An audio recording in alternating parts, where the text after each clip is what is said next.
Nyaki selama 1 minggu deh. Terus mari ngono deh, iki pingin metu intine ora cocok sama majikane ngono jadi terus Mbak iki ketoke ndek ngono ndek 1 minggu ki iso notis ora Mbak? Satu hari pun kan boleh notis Mbak. Yang penting dia harus ada apa ya, menuruti peraturan. Dia harus bayar majikan atau seperti apa dan bagaimana kan harus ada syaratnya. 1 hari pun boleh ngebreak. Tapi masalahnya kalau kamu ngebreak, kamu harus bayar majikan dong. Kayak notis Mbak, notis kira-kira iso gak Mbak? 1 bulan ke depan, ya boleh dong 1 bulan ke depan. Tapi kamu kuat nggak nih? Kamu kira-kira kuat nggak dengan apa yang dilakukan oleh majikan? Jelas majikan akan ngamuknya kayak badai dong. Yakin kamu baru kerja seminggu, ngebreak, ngasih 1 bulan notis. Kira-kira majikannya suka nggak? Lah iya tuh Mbak. Iya. Terus kira-kira sampone ngono Mbak, notis iku kira-kira engko lek sampone agent kira-kira iso bantu ora apa langsung aku harus pulang nih Indo ngono ya golek majikan Mbak ya. Wah kalau itu kan urusannya beda Mbak. Jadi ini 2 pertanyaan yang berbeda ya. Pertama sampean mengatakan 1 minggu apakah boleh ngebreak? Boleh. Tapi ada 2, 1 bulan notis atau langsung bayar majikan. Tapi kamu sudah berani nekat ngebreak. Apakah perlakuan majikan akan baik? Kuat nggak kamu 1 bulan ke depan?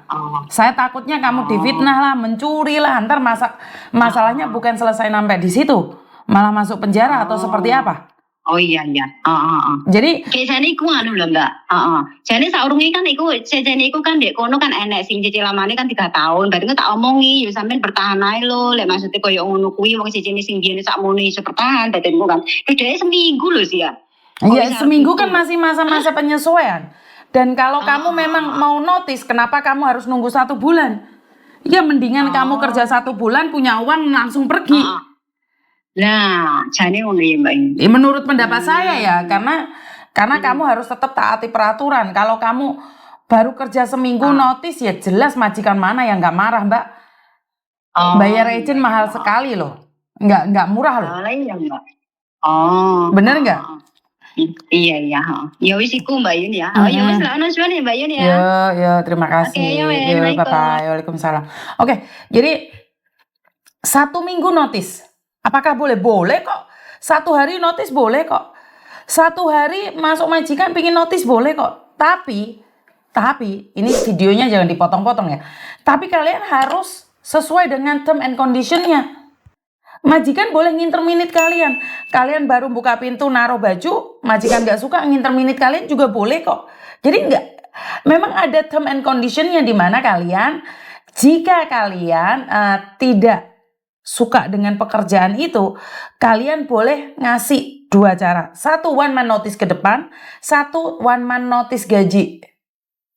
Loh bagaimana Miss kok gitu? Ya kalian bisa baca di peraturan di Labor Department bahwa itu boleh, bukan tidak boleh.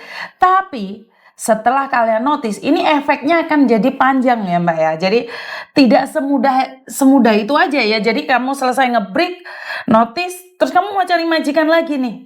Nah ini beda lagi, ini pertanyaan ini beda lagi. Apakah bisa turun visa? Nah ini beda. Sudah, ini kan tadi pertanyaannya cuma ngebreak 1 minggu kerja boleh nggak? Boleh. Tapi kalau berbicara tentang visa baru, waduh saya nggak bisa jawab. Karena ini adalah hak mutlaknya imigrasi Hong Kong. Jadi karena kemarin Koko Thomas ngomong sama saya, Mami ya, iku cecele dunyo kemtun sikana ya kewo visa empai.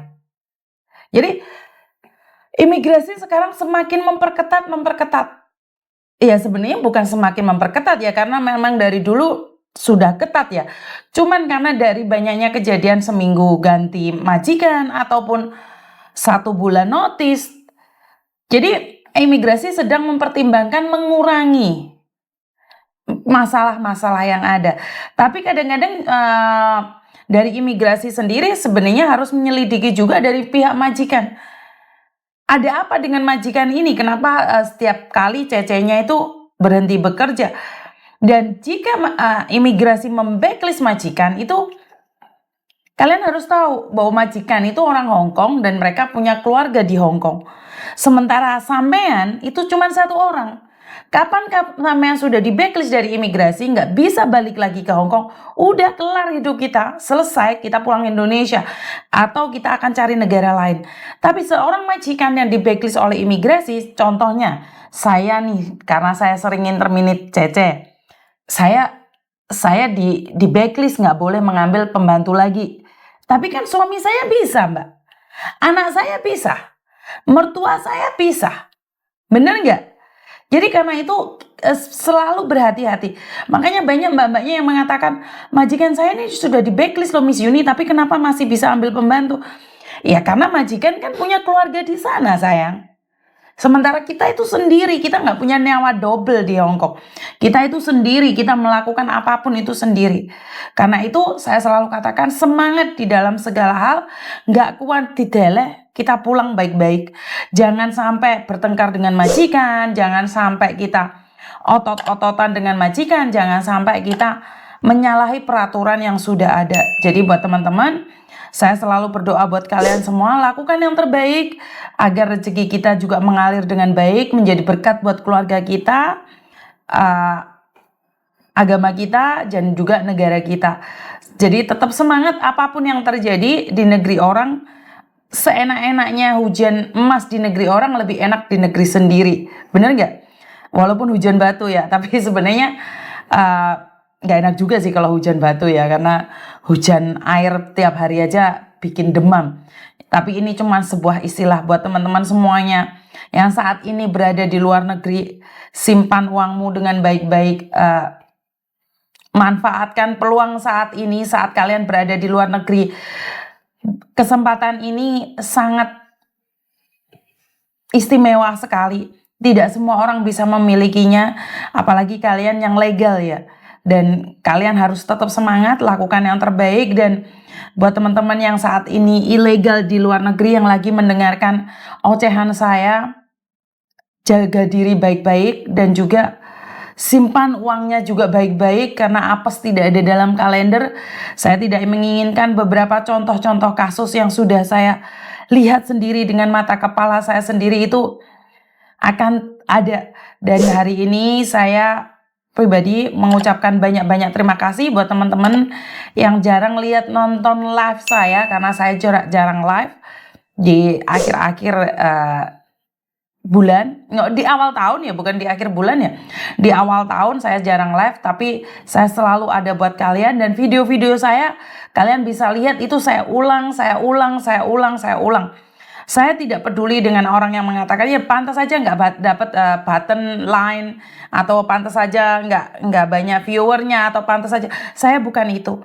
Tujuan saya hanya mengingatkan dan edukasi. Saya akan teruskan ulangi dan ulangi lagi video itu agar kalian sampai nancap di pikiran kalian. Jangan sampai overstay di negara orang. Jangan sampai melakukan kesalahan-kesalahan yang fatal. Itu aja dari saya, kurang lebihnya saya minta maaf, dan wassalamualaikum warahmatullahi wabarakatuh. Berkat Tuhan mengalir atas hidup kita semua, semoga semua mengalir hidup baik. Dan terima kasih, bye-bye.